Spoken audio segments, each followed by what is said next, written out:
Hello everyone, this is the ArchFiend, and we're outside here today to have a little experiment, if you will. What I have here is a Linksys cable modem. For anyone that's interested, it's a model number BEF-CMU10 model. This piece of shit, for the past 3 days, has been doing nothing but disconnecting after every 5 minutes of usage. It was working fine. All of a sudden, this son of a bitch just decides to stop working. I broke down in the time being and bought something called a Zoom cable modem. Now, these modems are supposed to last like forever, so I just bought like, you know, the cheapest piece of shit one they had at Best Buy, and this was it, $50. So that's not too bad. So anyways, I got that one hooked up, but I'm not ready to give up on this yet. I'm not ready to see if, you know, it's time to just, you know, make this thing dead and buried.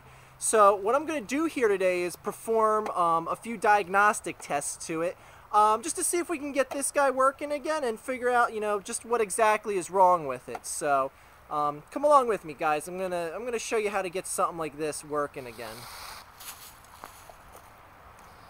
Now, one of the first things you want to test out when you're having problems with one of these internet modems is make sure that the direct power source plug that goes into the wall, you make sure that's fully functional. So, I mean, you kind of look at it all over, make sure it looks fine, make sure there's no, you know, frays in the line or anything like that. And, I mean, it looks to be in pretty good shape. And there's one little diagnostic test you can do in this if you're at home and you want to test out the functionality of yours at home. It just simply goes like this. So yeah, I'd say it's still in pretty good shape. It's still in pretty good shape. So let me just leave this here, and we're gonna go to our next test. So here we have our next test, which is called the heat stress test, and I've consulted the ArchFiend's bag of science goodies to implement our next test here. So what you want to do is make sure that you put enough stuff to give us a good test here. And I mean, this stuff is very scientific. You got to make sure everything's kind of bundled on there nicely, and you want to make sure everything's held together with something real sturdy. Like today, we're going to be using a cinder block. You want to make sure that is firmly on top, because that's going to help increase the viscosity and the ratio of all sorts of scientific stuff that's going to go on. And I don't know, let's see what happens here. So there we go. Let's see. Ooh. Okay, we're looking good so far. So far the test seems to be going as planned. Let's see here. Cinder block seems to be doing its job pretty well. Let's see here. No real results yet. I'm kind of surprised here. I'm kind of surprised. All sorts of scientific stuff should be happening any second now. Perhaps the cinder block brick of science is inhibiting the all sorts of scientific goodness that is supposed to be. Oh, hey! Whoa! My goodness! What was that? Oh, jeez!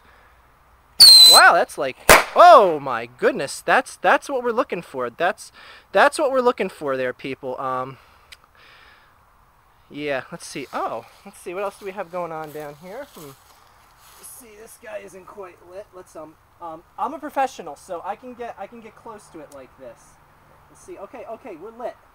I'm gonna stick it down there, and oh dear Lord, oh my goodness, wow, that's oh dear. That's, wow, okay. This test is going along pretty good so far. It appears we've set off a car alarm. Oh my goodness. Wow, we got, oh, look at that. Oh, that was kind of pretty. That was rather pretty. That was a nice unexpected surprise. So yeah. Let's make sure everything's fine underneath here. Be very careful when you do this, when you remove the cinder block of science. Oh, yeah. Yeah, that looks pretty good. I think we got a pretty good result from that. Let me just back up the camera a little bit here. I got one more test that we're going to do. sometimes when you do the heat stress test like this, it can tend to be on fire. So you want to make sure that the area is fully smothered, because if you let the fire burn too long, you really will have an improperly working modem. So let me get one more test of science here. Ugh. Okay.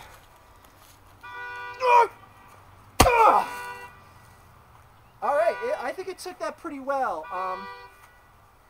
You can see it took the brunt of that last test. I call that the drop test, and it handled it pretty well.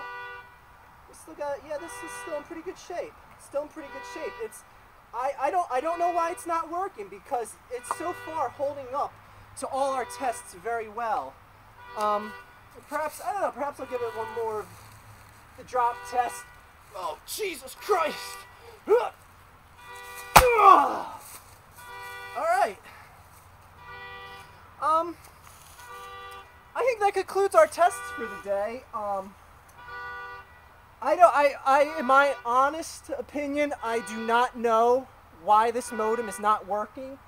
It has pretty much passed every single test that I've given it. I'm just gonna have to come to the conclusion that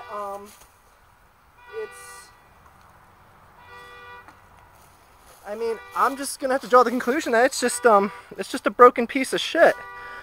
Because I really don't see any legitimate reason why it shouldn't be working.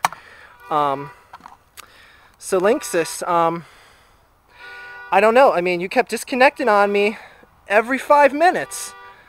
And I did all the proper diagnostic tests for this, and it worked fine. So I don't know. Maybe a more experienced electronic technician that's more experienced than I can figure out what's wrong with it. But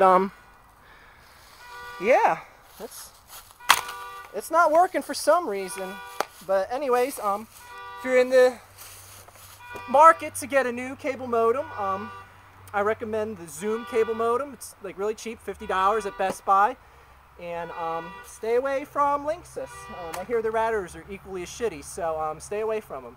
And that's my ArchFiend plug of the day. Zoom cable modems, found at theawesomearchfiend.com. I'm just kidding. I don't sell them on my website. That was just a way that I could whore up my website in this video. So yeah, anyways, have a good day, everyone, and happy 4th of July.